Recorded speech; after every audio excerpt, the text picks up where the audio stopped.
Hi guys welcome back to our channel. So ఈ video కొంచెం ఫన్‌గా ఉంటుంది. సో నాగార్జున గారు ఈరోజు కంటెస్టెంట్స్ అందరినీ బాగా అప్రిషియేట్ చేసే అవకాశాలైతే ఉన్నాయి. సో ఎలాగో ఈ వీడియోలో మాట్లాడుకుందాము. Let's get into the video. Okay my dear contestants. ఈ వారం మీరందరూ చాలా బాగా ఆడారు.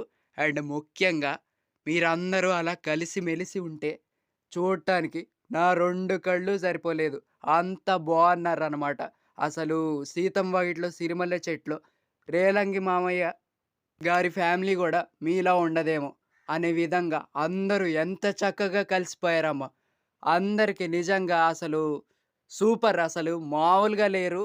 సో, మీలాంటి కంటెస్టెంట్స్ ఇక ఏ సీజన్‌లో రారు. ఎందుకంటే అందరూ చాలా కలిసిమెలిసి చాలా బాగా ఆడారు. అండ్ మీ నవ్వులు చూస్తున్నా, మీ ఆట చూస్తున్నా, అండ్ ముఖ్యంగా మీ అనుబంధాలు, మీ ప్రేమ, ఆప్యాయతల్ని అన్నీ చూస్తున్నా my dear contestants.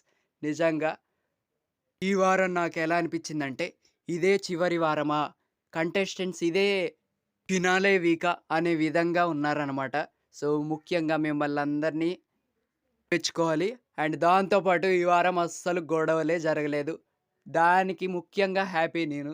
So, my dear contestants, ఇంతటితో 'బిగ్ బాస్' షో ఆపేద్దామా? ఎందుకంటే 'బిగ్ బాస్' సీజన్ 9 విన్నర్ ఎవరో లోపలున్న మీ అందరికీ తెలుసు. బయటున్న ఆడియన్స్‌కి తెలుసు. అండ్ తను ఈ వారం కెప్టెన్ గూడా అయింది.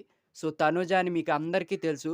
అండ్ తనకి పోటీగా ఎవరైతే ఉన్నారో కళ్యాణ్ గూడా తనుజ గెలిస్తే హ్యాపీగా ఫీల్ అవుతాడు. అండ్ మీ అందరూ గూడా హ్యాపీగా ఫీల్ అవుతారు గాబట్టి తనుజకి కప్పిచ్చి పంపించేద్దామా? ఏమంటారు మై డియర్ కంటెస్టెంట్స్? అని ఇలా చెప్తే నాగార్జున గారు బావుంటది అని అనిపిస్తుందబ్బా అసలు. నిజంగా అయిపోయింది సీజన్, ఇంతటితో అయిపోయిందనే ఫీలింగే వస్తుందనమాట. ఇంకేముంది చెప్పండి. అందరికీ తెలుసు. లోపలున్న వాళ్ళందరికీ తెలుసు తనూజానే విన్నర్ అని. సో, ఇక షో నడపటం ఎందుకని నా feeling. So, next week family week పెట్టే బదులు అందరిని పంపించేస్తే ఇంకా బావుంటుంది. సో, అది నా ఫీలింగ్ అనమాట. సో, చూద్దాం మరి. నాకు ఇదే అనిపిచ్చింది.